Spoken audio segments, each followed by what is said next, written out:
lessons we've learnt, and in particular this measurement of ROI. Google Dave had his measurement ROI, which I thought was a bit flimsy personally. As a business owner, I actually want to know pound spent, pound return. Lots of little metrics about if you get so many people, if you convert it, and end up like that, but an average fee doesn't really do it for me. So that's the start off, so please leave if that's going to bore you. Otherwise stay, because that would be cool, because there's going to be Q&A and afterwards. So I'm going to talk about how we use the rebrand to create a cohesive marketing strategy, where we've got to, the social channels we use, engagement strategy, and particularly the challenges and ROI, and if we've got time, a couple of stories of where we really screwed up. So, first of all, we used to have this. So, for those who don't know the business, we specialise in media marketing, communications, industry and recruitment. Our journey was, we started 20 years ago as P. Farrow Jones, we rebranded as PFJ, we launched a company called Recruitment Company.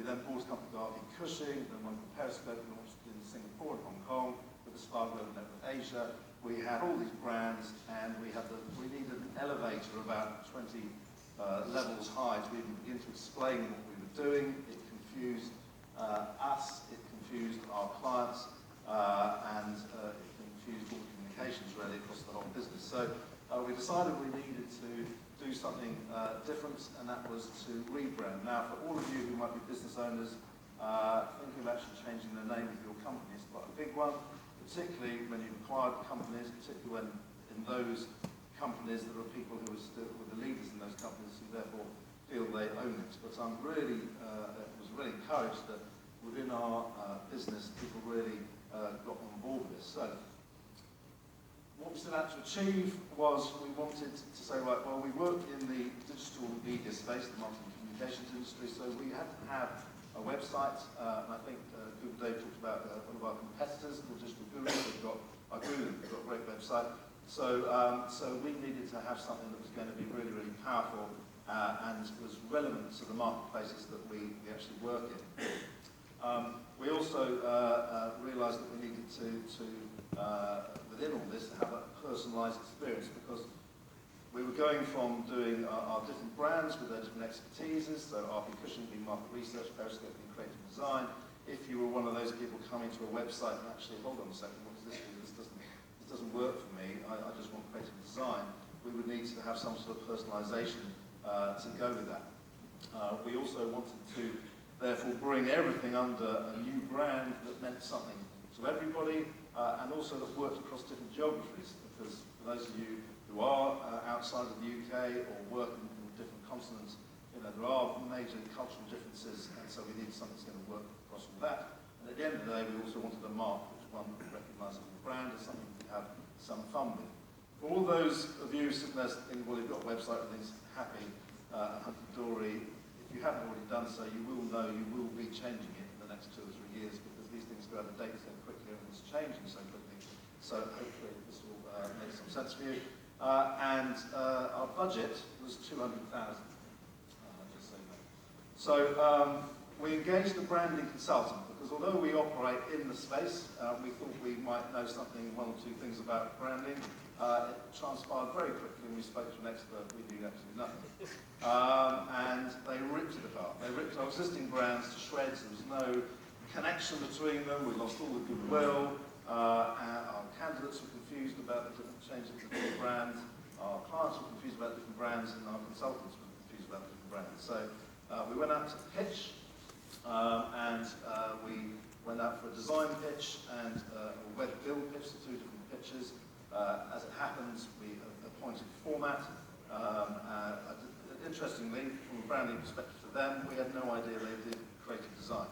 But they did.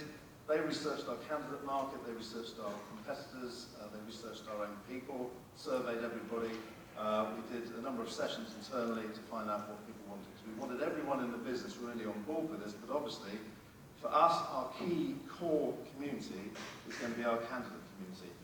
Not too bothered by clients, to be honest, but in my view, and I'll back up what Amy said, we're not Coca-Cola, we're not Nike. People are coming to us, hopefully looking for a job in the marketplaces that we operate in, and feel they've come to the right place. That was the gig that we wanted to give them.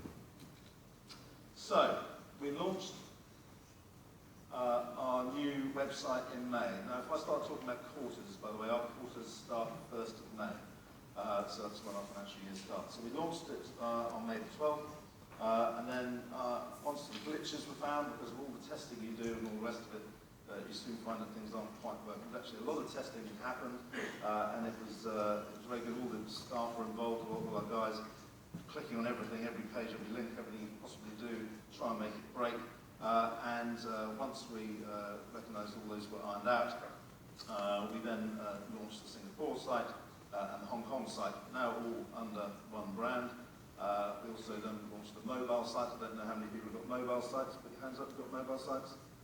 Yeah, because this is clearly where a lot of the traffic's now moving to. And we also launched the career site, so a separate site within it for career site. And our thinking was, you know, why is anyone visiting our site? You look at all this really cool stuff. You go and listen to all these guys talking about Kmart and close shaving and all these amazing viral videos you can watch that are really fun and funky and all the rest of it. Say, oh, we could do that. Do we really want to drive millions of people to our site of complete lack of relevance to what we do? So for us, it's the site had to be relevant. It had to have a very strong job content as its starting point. Because our belief is that that's what someone's coming to look for. They're coming to look for a job. So it had to have strong job content. So we did a lot of work with our employees about writing ads, and someone's already talked today about optimization, or how to optimize your ads and that type of stuff.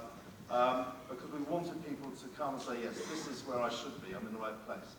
And then at the bottom of the page, it says cookies on our website, but actually, I think that there's a whole social media bit that then drops down the social wall. And so this is the engagement piece, where hopefully then people come and say, okay, this is relevant, and oh look, there's some interesting content in here, and there's a reason to return. So a large amount of relevant jobs and a large amount of engaging content for us was what we wanted, because we felt that people coming to us to say, I'm in the right place, this is the right thing to do. And this is all in real time. Obviously, this is real time, it's a PowerPoint thing, but the jobs change. Whenever you go on the site, it's changing all the time. And for us, it's also trying to make sure that we were beginning to dominate the sort of media, marketing, communications sector from the volume of real, genuine jobs in all the different specialist areas that we have. So, next thing I'll talk about is the personalisation. Now, this is absolutely key for us. So the first thing that happens, we drop cookies, as everyone else does, I assume, on people. So we wanted to bring people back to the relevant pages that they'd been on. Because if you are a sales director in an exhibition company and you've been looking for a job, when you come back, you're not interested in the copywriting job. So we wanted people to come back to the relevant areas. So after this page, then prompts. So just a couple of questions people can ask to personalise the site to themselves. And there's a drop-down box they can choose from, because this is what I'm interested in.